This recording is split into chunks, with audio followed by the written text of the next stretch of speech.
a carta do apóstolo Paulo à igreja de Corinto. Você sabia que você pode visitar a cidade de Corinto, né? Existe. Não é o Corinthians do Parque São Jorge lá de São Paulo. Certo? Corinto, tem um famoso canal de Corinto. Lugar que você pode fazer uma visita. Vamos dar uma olhada a partir do verso 17. Vejam comigo aí. Verso 17. Aqui é um contexto de uma igreja que Paulo escreve para corrigir um problema que eles estavam enfrentando. Era uma igreja muito difícil. Então ele diz assim: entretanto, nisso que vou ou que lhes vou dizer, não os elogio, pois as reuniões de vocês mais fazem mal do que bem.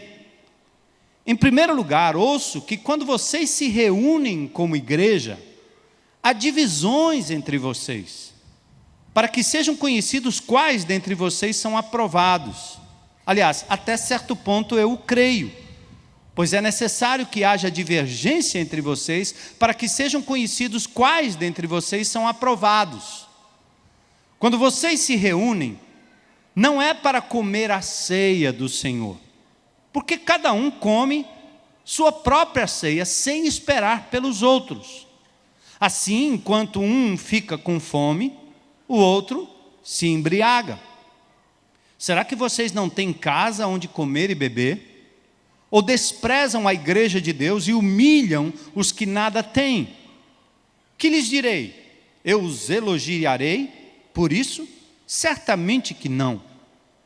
Pois recebi do Senhor o que também lhes entreguei, que o Senhor Jesus, na noite em que foi traído, ele tomou o pão e, tendo dado graças, partiu e disse: isto é o meu corpo que é dado em favor de vocês, façam isto em memória de mim. Da mesma forma, depois da ceia, ele tomou o cálice e disse: esse cálice é a nova aliança no meu sangue. Façam isso sempre que o beberem em memória de mim. Porque sempre que comerem deste pão e beberem deste cálice, vocês anunciam a morte do Senhor até que ele venha. Portanto, todo aquele que comer o pão ou beber o cálice do Senhor indignamente, será culpado de pecar contra o corpo e o sangue do Senhor. Examine-se cada um a si mesmo, e então coma do pão e beba do cálice. Pois quem come e bebe sem discernir o corpo do Senhor, come e bebe para a sua própria condenação. Por isso há entre vós muitos fracos e doentes, e vários já dormiram. Mas se nós tivéssemos o cuidado de examinar a nós mesmos, não receberíamos juízo. Quando, porém, somos julgados pelo Senhor, estamos sendo disciplinados para que não sejamos condenados com o mundo. Portanto, meus irmãos, quando vocês se reunirem para comer, esperem uns pelos outros. Se alguém tiver fome, coma em casa, para que quando vocês se reunirem, isso não resulte em condenação. Quanto ao mais, quando eu for, lhe darei instruções. Senhor, abençoa a tua palavra, tempo do teu povo aqui reunido. Instrui-nos, Senhor, mais uma vez, acerca desta abençoada ordenança que o Senhor nos deixou, a ceia do Senhor.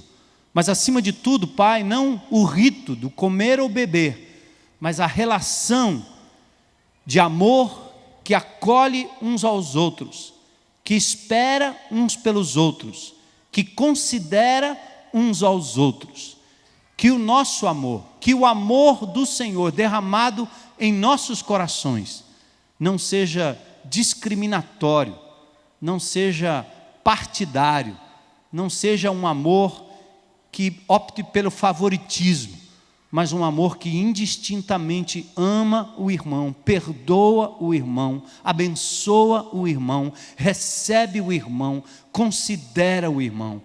Pai, nós queremos fazer isso para a glória do teu nome, para a unidade do teu corpo, para levar adiante aquilo que custou a tua própria vida, nos fazer um só em Cristo.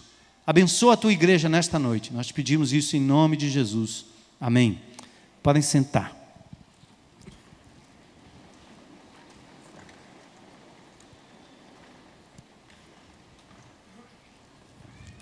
Dias atrás nós celebramos aqui o batismo. E uma outra ordenança que é bem conhecida dos crentes, dos discípulos de Jesus, é exatamente a celebração da ceia do Senhor. Os elementos da ceia do Senhor. O pão, principalmente o pão, e o cálice, com o vinho, alguns celebram com suco, e era assim na época de Jesus. O vinho, o pão sem fermento, parte de uma refeição maior. Na semana passada a gente viu que o amor de Deus derramado em nossos corações pelo Espírito Santo, não precisa pedir mais, você tem, ele deve nos levar a acolher todas as pessoas. Lembra de Tiago capítulo 2? Se entrar um estranho aqui rico, bem vestido, não dê a ele lugar de honra, enquanto você menospreza aquele que entra com uma vestimenta simples, ou até se ele estiver sujo ou maltrapilho. Não faça essa discriminação no seu coração.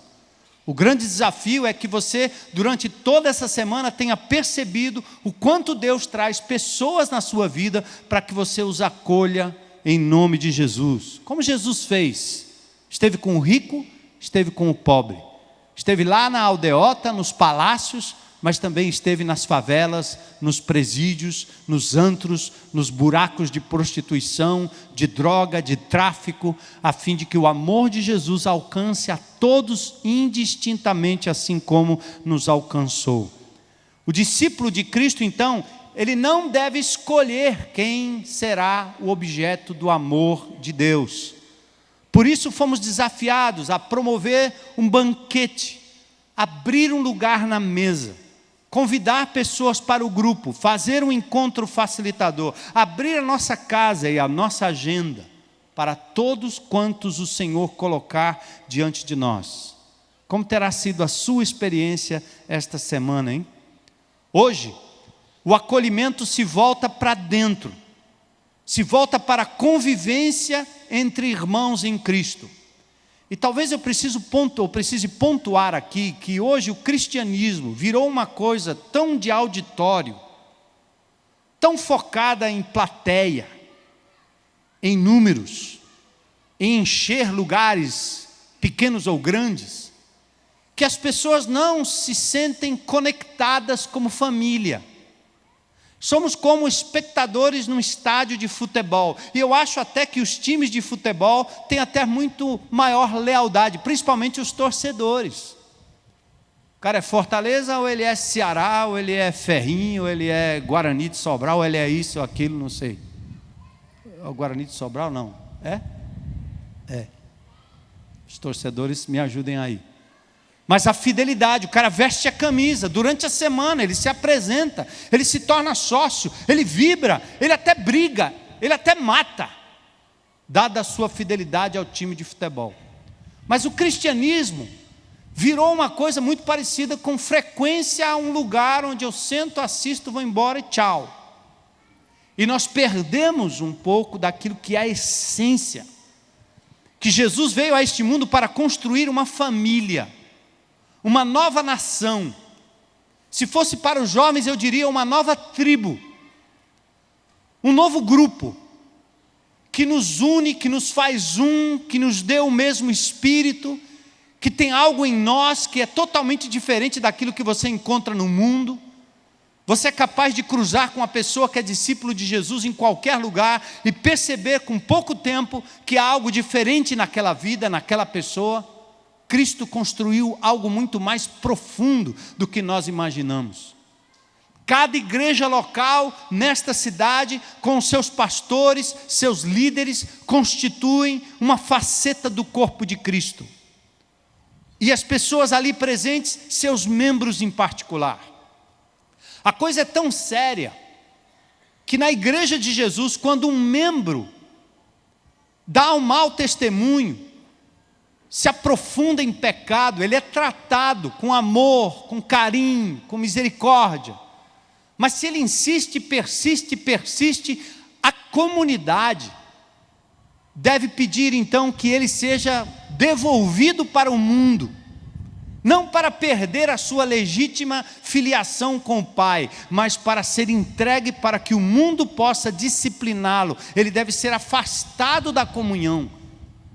E a Bíblia diz que ele é entregue a Satanás para a destruição do corpo, para que o espírito continue e seja salvo no dia do Senhor. Ou seja, ele sai fora do guarda-chuva de proteção do corpo de Cristo, e ele agora está à mercê do inimigo de Deus, como se o diabo se tornasse uma espécie de chicote nas mãos de Deus, para disciplinar o seu filho, até que ele um dia volte para dentro do corpo, seja perdoado e seja aceito novamente. É sério, gente. Isso é igreja, é família, é compromisso, é um corpo, membros uns dos outros. 1 Coríntios capítulo 12. Então hoje o acolhimento tem a ver em como nós lidamos uns com os outros. Por isso esta igreja, além de se reunir aqui dominicalmente como corpo de Cristo, nós nos reunimos de casa em casa, para comunhão, para dizer que nós somos cúmplices uns dos outros. Se você chora, eu choro. Se você ri, eu vou rir também. Eu vou estar com você, vou lhe ajudar, vou estar ombro a ombro, deixando o amor de Deus vazar através de nós, uns para os outros. Isso é a igreja, que se reúne durante a semana, não para frequentar mais um culto. Nós estamos vivendo uma coisa que, ao meu ver, está se tornando uma armadilha diabólica. Acabei de dizer isso em Salvador, para um grupo de quase 700 líderes lá, falando exatamente sobre isso. Que hoje as igrejas estão promovendo eventos, como se nós fôssemos um centro de convenções.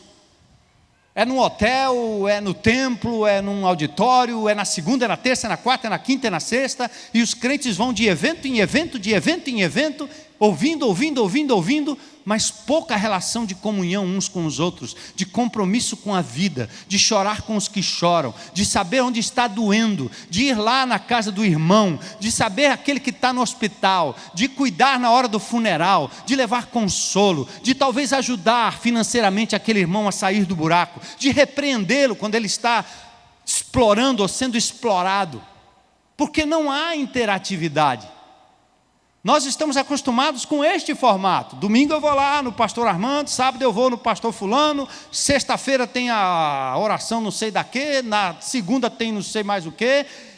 E às vezes o desafio de um pastor que quer ser agradável, né? Quer ser popular, é que ele tem que inventar programa todo tempo. Aqui nós não queremos isso.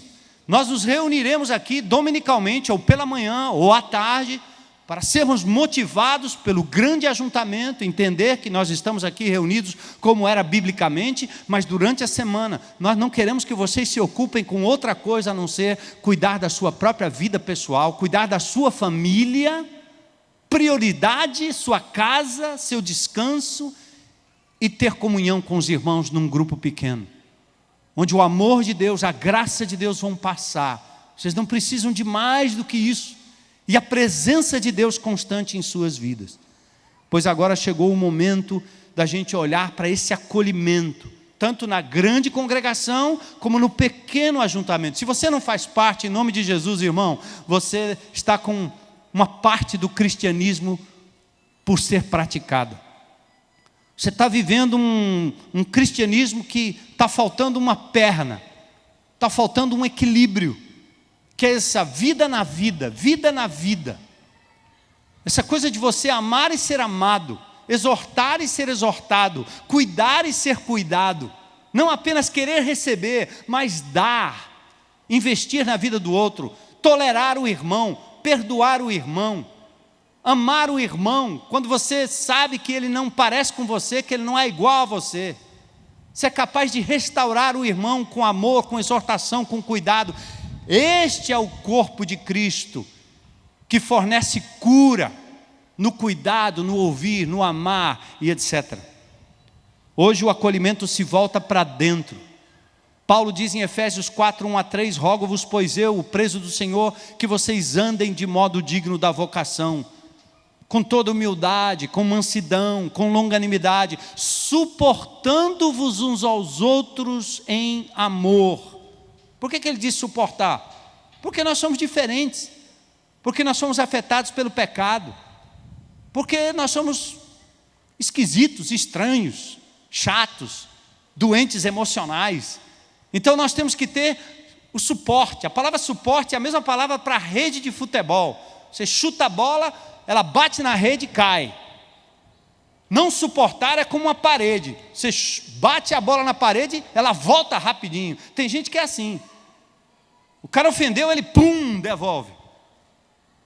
A pessoa foi diferente, ele pum, quer devolver e quer que a pessoa mude lá para ser exatamente como ele acha que tem que ser. O que suporta não, é aquele que absorve, né? Deixa a bola cair com calma, absorve, trata, cuida, espera, longânimo, não reage, anda a segunda milha, caminha, tolera, porque é assim que Deus nos trata. Ele nos suporta em Cristo Jesus.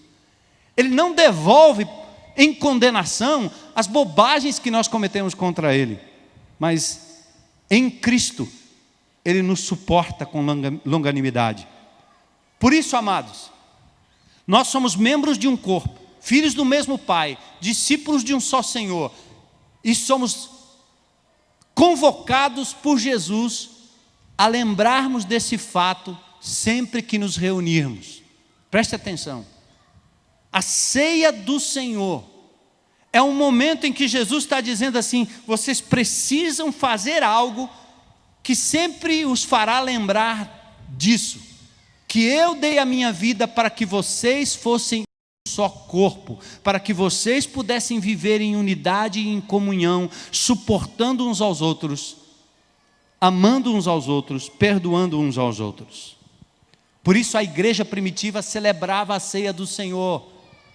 O texto diz em Atos 2,42 que eles perseveravam unânimes na doutrina dos apóstolos, no partir do pão e nas orações. No verso 46 diz que eles perseveravam unânimes todos os dias no templo, partindo o pão de casa em casa, de casa em casa. Comiam juntos, com alegria e singeleza de coração. Qual a raiz da ceia do Senhor? A raiz da ceia do Senhor é o Velho Testamento, Êxodo capítulo 12. Quando Deus orienta cada família que pegue um cordeirinho assado, com ervas amargas, para lembrar um pouco do tempo amargo de escravidão no Egito. Peguem o pão sem fermento, a fim de que vocês possam lembrar que era para sair apressadamente. Não pode ser fermentado, porque vai fazer mal, é sem fermento. E que vocês celebrem como família, sentem para uma ceia familiar, e o sangue do cordeirinho coloquem nas ombreiras da porta, meu anjo vai passar e preservar o primogênito da casa que tiver o sangue aspergido, colocado na porta. Êxodo capítulo 12, a ceia do Senhor vem disso. Você que celebra a ceia, ou já celebrou como crente na sua denominação, na sua igreja, saiba que a ceia veio de lá.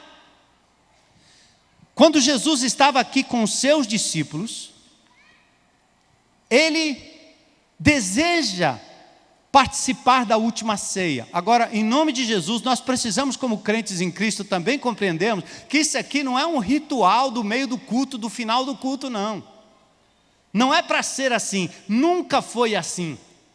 Jesus desejou sentar à mesa com seus discípulos e celebrar a ceia judaica, que era um jantar, era uma refeição.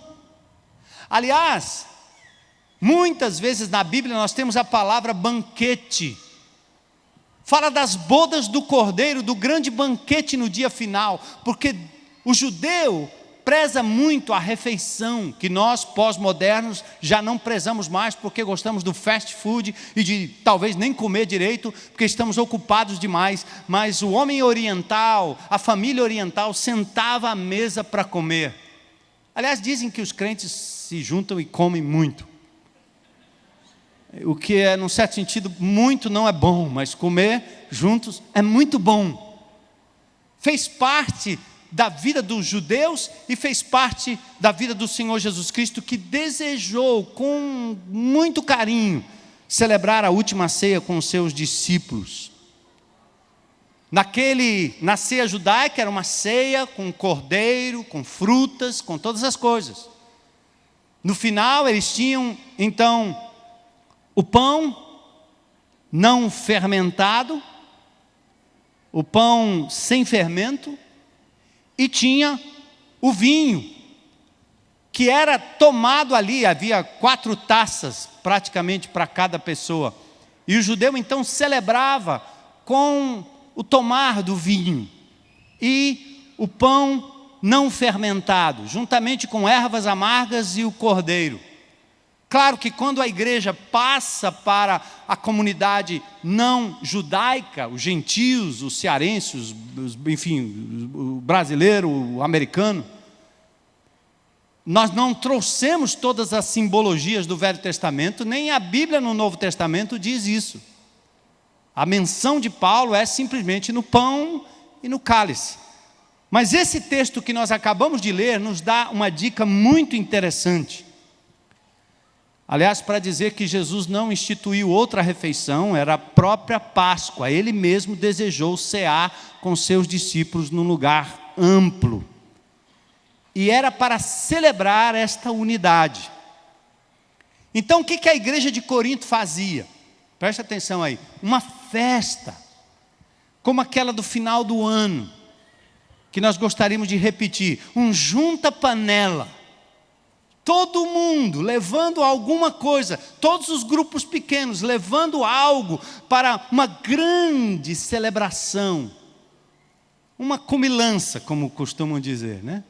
Uma refeição gostosa, a gente sentar, comer, conversar. Então a igreja em Corinto fazia isso. Eles celebravam esta ceia numa festa ágape. Lá no seu grupo pequeno deve ser assim também. Não precisa ser mesa farta, mas celebre como uma refeição de alegria.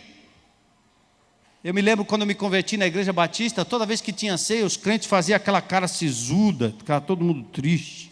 Eu não entendia por quê, porque quando eu li a Bíblia dizia que era ceia. Jesus tomando a ceia, a refeição. Aí você lê aqui o texto de Corinto e começa a entender algumas coisas. O que é que estava acontecendo na igreja? Ponto 1. A igreja estava cheia de divisões, panelinhas. E Paulo diz no verso 17 que eles estavam se reunindo para pior, não era para melhor. Vocês estão se reunindo, estão celebrando uma coisa aí que não é bem aquilo que o Senhor mandou. O que estava acontecendo? Versos 20 e 22. O que estava acontecendo? Eles estavam comendo, uns comendo demais, bebendo demais e outros passando fome. Por que acontecia isso?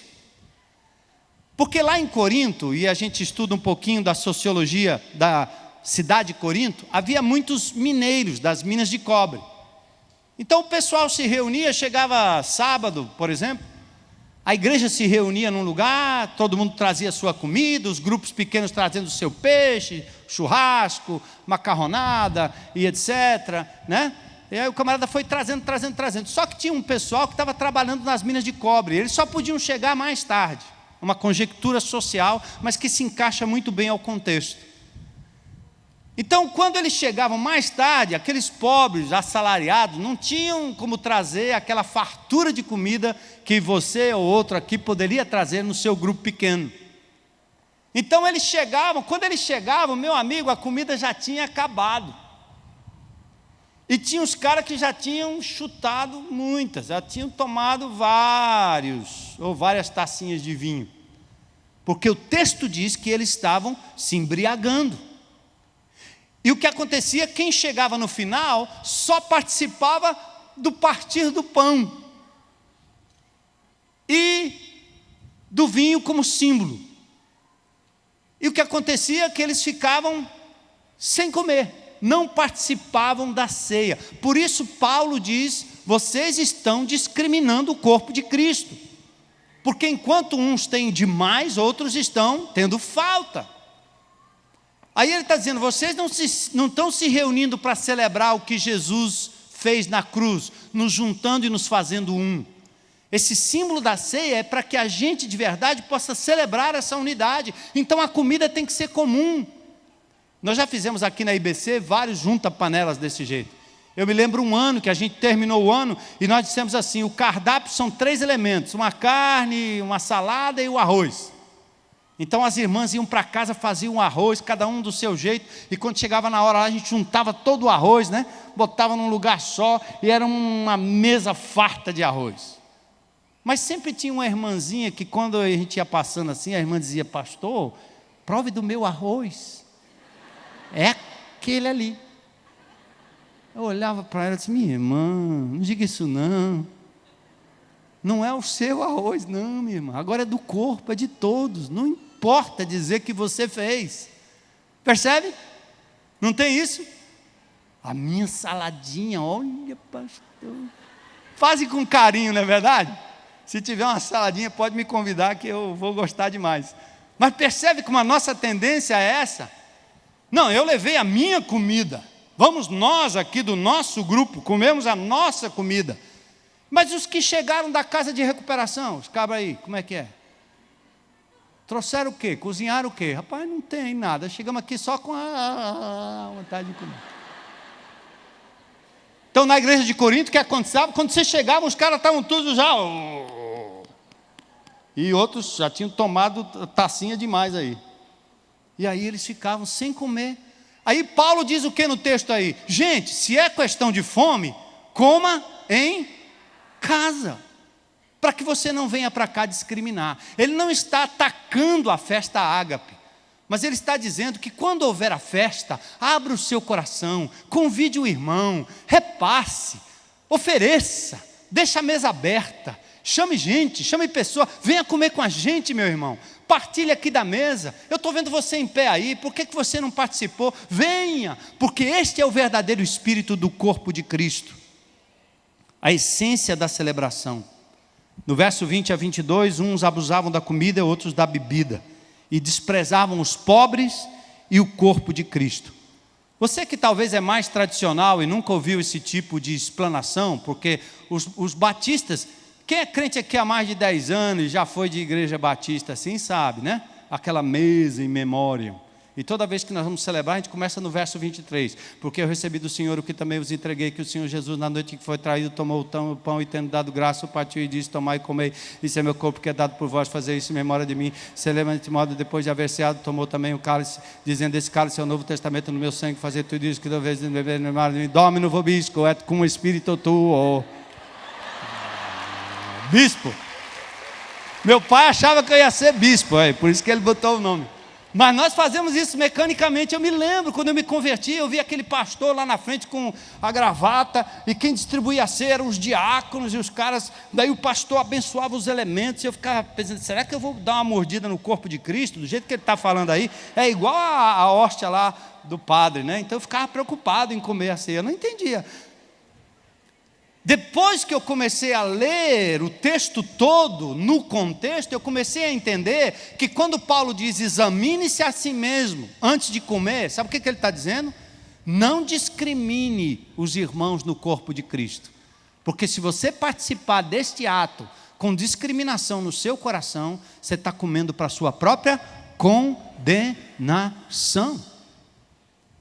porque você é uma contradição. Você está celebrando o que Jesus fez na cruz do Calvário, quando Ele se deu para me fazer um com o outro, e você está fazendo divisão. Meu amigo, é por isso que há entre vós muitos que estão fracos, muitos que estão doentes, e muitos que já estão pifando, porque vocês estão fazendo da ceia do Senhor um momento de discriminação. Isso é blasfêmia. Deus não vai tirar a sua salvação, mas Ele vai lhe disciplinar, para você não ser condenado com o mundo, é isso que o texto diz. Então, quando a Bíblia dizia, eu me lembro lá na igreja, quando eu também, novo convertido, sentado ali, observando, eu perturbava era a Heloísa, que ela me levou a Cristo. Por que estão fazendo isso aí, desse jeito? Aí todo mundo pegava o pão, e todo mundo segurava o pãozinho na mão, e disse, esperai uns pelos outros. Eu aqui na minha cabeça, eu disse, é impossível que esse povo coma todo no mesmo instante. Um segundo, uma fração de segundo, vai ter uma defasagem aí. Como é que é esse negócio, esperar uns pelos outros? Paulo não está querendo dizer isso não. O que ele está querendo dizer é que na festa ágape, quando vocês se reunirem para jantar, aquele irmãozinho que vai chegar no grupo pequeno mais tarde, porque ele vem no grande ônibus lotado, certo? No busão, né? Ou na Topic, certo? Ele vai chegar mais tarde, talvez não deu tempo nem dele trazer uma coisinha. Então guarde um pedacinho para ele, tá certo? E quando ele chegar, dê um abraço, diz, meu irmão, a gente ficou com fome, a gente comeu aqui, mas nós guardamos o melhor para você, vem cá. Ou então ligue para ele, procura saber onde é que ele está, e vamos esperar para a gente comer junto, entendeu? Esse é o espírito, de não discriminar, mas de considerar que todos nós somos um só corpo em Cristo. E aí sim, vamos comer do pão, beber do cálice e anunciar a morte do Senhor Jesus Cristo até que Ele venha. A ceia do Senhor faz a gente olhar para trás, o que Cristo fez na cruz do Calvário por nós. Ele nos juntou numa família, amém, irmãos? Nós nascemos do mesmo Pai, o Pai eterno, amém? Somos todos filhos adotivos de Jesus, amém? Membros uns dos outros, não tem jeito. Você não gosta de mim, mas você vai ter que conviver comigo até que a morte nos separe, e o pior, depois também. Não tem jeito, desse jeito, daquele jeito, vai ser assim. Então vamos aprender a nos amar como Jesus nos amou, né? Vamos aprender a celebrar as diferenças, não é? Admirar o que de melhor tem no meu irmão, ao invés de fazer como o diabo, você já bota o que é de pior, vamos botar o que é de melhor também, né? E celebrar essas diferenças em nome de Jesus, não é? E vamos celebrar a ceia do Senhor juntos. Então a ceia olha para trás, lá na cruz, aquilo que Cristo fez lá no passado, olha para o presente, celebra com os irmãos, é alegria, é celebração, não tem que ficar triste. Alguns batistas achavam que o cara tinha que confessar todos os pecados, porque se ele não confessasse o pecado, e ele tomasse a ceia, ia cair fulminado. Nada disso. O comer indignamente aqui é discriminar o corpo de Cristo, certo? Você está aqui tomando a ceia do Senhor, e está com a bronca daquele irmão lá do outro lado, que você se vir ele na esquina, dá um soco. Meu irmão, vai lá, dê o soco, dá um soco primeiro não, né? Reconcilie-se com seu irmão, ame, estenda perdão, resolva, e depois partilhe do pão, partilhe do cálice, como a graça de Deus derramada sobre nós. Essa é a forma correta.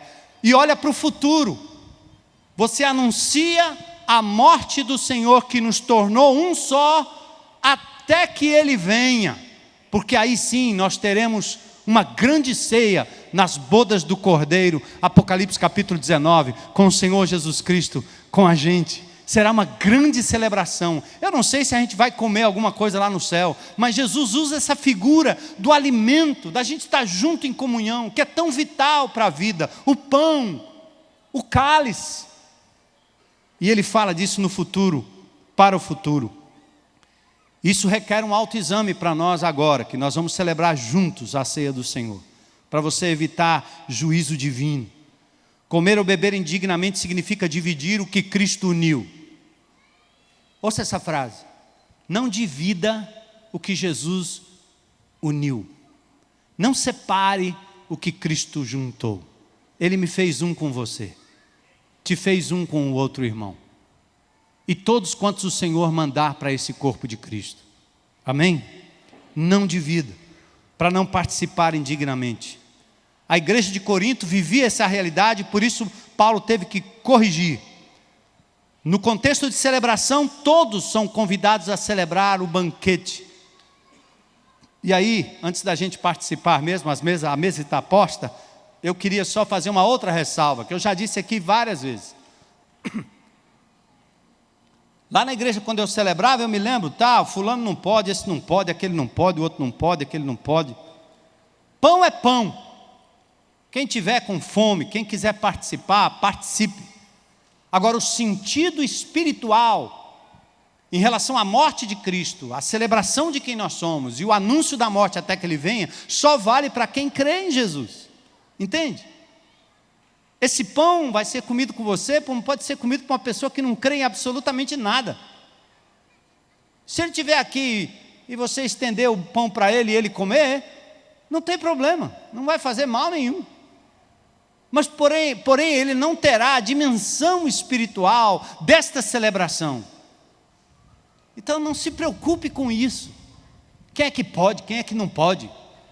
Vamos nos ater a isso. Se você é crente em Cristo Jesus, está limpo de coração em relação à comunhão com os irmãos, e não tem discriminado o corpo de Cristo, participe da ceia do Senhor.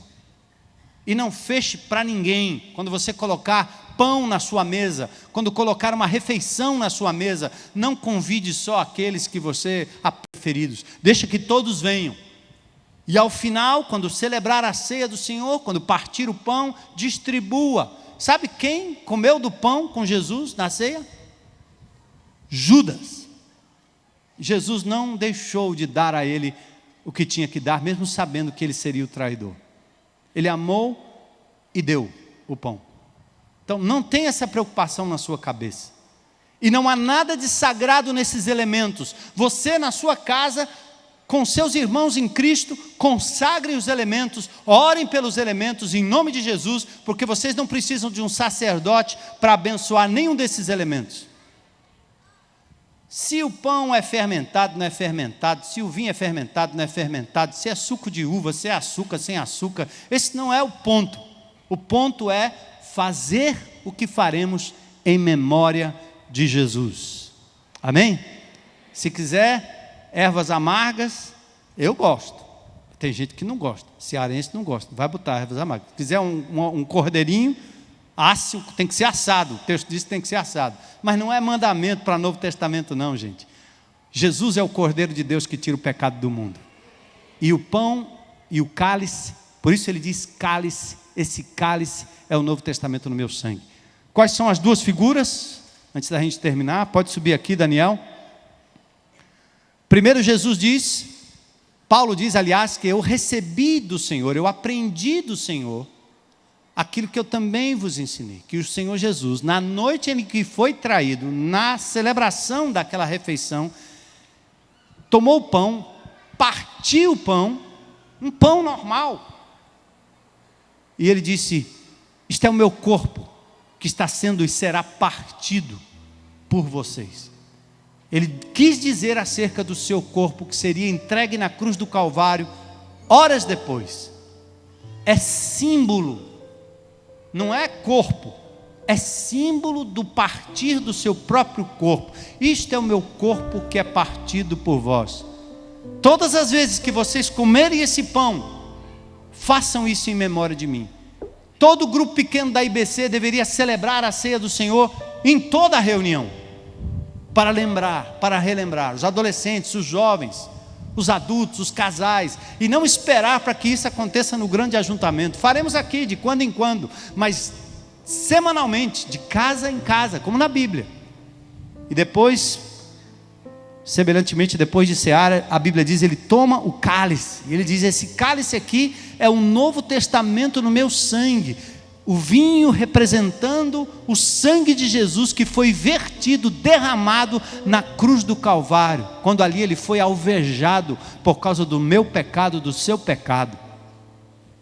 E ele diz, todas as vezes que vocês tomarem esse cálice, façam em memória de mim, lembrando dele, trazendo à memória o perdão, a unidade, a família de Deus. Convido você a curvar sua cabeça em oração, vou orar com vocês, e nós vamos orientar como nós vamos celebrar nesse final de culto. Senhor, eu quero louvar o Teu nome, pela Tua palavra, pelo Teu Espírito, Senhor, pela Tua igreja, pelo Teu corpo, por esta nova nação, esta nova humanidade, por sermos, Senhor, aqui na terra, a agência legítima do Teu reino, a igreja de Jesus, que antecipa o que será na eternidade, que é portadora de uma mensagem de redenção, de cura, de salvação, mensagem de ressurreição. Senhor, que nós, crentes em Cristo, discípulos de Jesus, aprendamos a viver aqui como família, para que o mundo lá fora, órfão, filhos do teu inimigo, sejam atraídos para esta comunidade pelo amor que nós temos por ti, Jesus, e pelo teu amor que passa por nós e que atinge os nossos irmãos. Senhor, me ajuda, nos ajuda, como igreja, temos essa consciência de quem nós somos, igreja com compromisso contigo e com os nossos irmãos. Não a igreja do oba-oba, não a igreja do programa, igreja da palavra, igreja de Jesus, igreja do amor, da comunhão. Senhor, hoje à noite eu peço que em teu nome o pão seja dedicado ao Senhor hoje à noite, o cálice também represente o teu sangue, e que ao participarmos aqui em grande comunhão, o teu Espírito nos inunde de poder e nos torne, Senhor, cada vez mais em teu nome, cheios do teu amor. Que saiamos nesta semana com a vitória de Jesus em nossas vidas, em todas as áreas, e que como igreja continuemos a marchar contra os redutos do inimigo, com a vitória que há em teu nome, Senhor. Louvado e exaltado seja o teu nome, Jesus. Nós como igreja abençoamos esses elementos e o fazemos agora em nome de Jesus. Amém. Amém. Então nós vamos convidar você a sair do seu lugar, ir até uma dessas mesinhas, pega um elemento, o pão, pega um cálice, entrega para alguém, para um irmão, abençoa ele em nome de Jesus. Eu compartilho com você da vida de Cristo, da obra de Cristo, do amor de Cristo. E assim nós vamos terminar o nosso culto hoje à noite com essa celebração abençoada. E quem sabe logo logo faremos uma festa ágape, grande refeição. Faça isso em nome de Jesus, expresse amor, amor, amor.